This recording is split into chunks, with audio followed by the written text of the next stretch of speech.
All right, welcome back. We are going to talk about black keys today. So last lesson, we learned the names of the white keys. In order to understand the names of the black keys, you really need to know the names of your white keys first. So if you haven't done that tutorial yet, you want to make sure that you do that one first. So the black keys are related to the white keys in name. So we've learned in orchestra class that if I have a natural note and I raise it by a half step, so let's say all my white keys are natural. We learned that in the last lesson. None of them have sharps, none of them have flats. So if I take a note and I raise it, or I go up this direction by a half step, it is going to become a sharp. If I take a natural note and I lower it by a half step, it's going to become a flat. So the black keys are all sharp and flat notes. So let's take any white key and we'll use it as an example. So below my group of two is a C.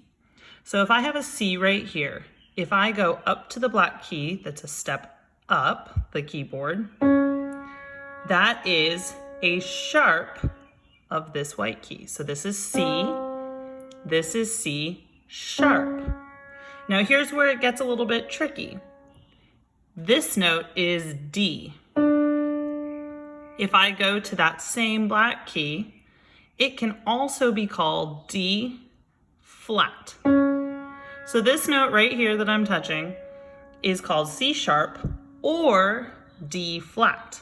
And we can go into details later of when we would call it which one. But what's important is you understand that every black key technically has two names. It has a sharp name related to the white key below it, and it has a flat name that's related to the white key above it. We call those enharmonic notes. Enharmonic means that a note has a different name, but it's actually the same pitch.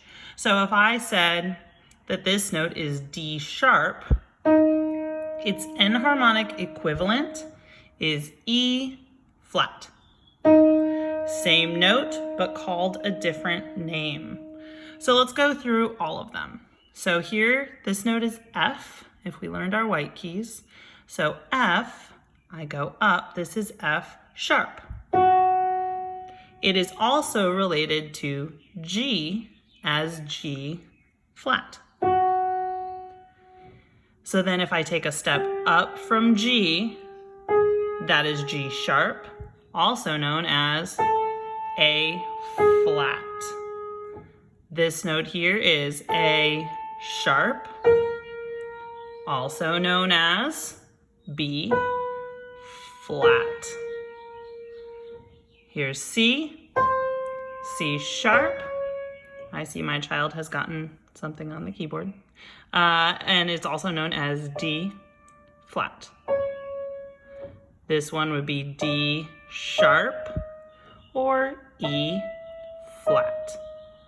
All right, so for the next quiz you're gonna take, you're gonna have to be able to associate the black keys to the white keys and know their enharmonic equivalents. So remember, whatever white key is below it, C, if I move to the right, it becomes sharp. If I'm referring to the note above it, then it becomes a flat. Good luck.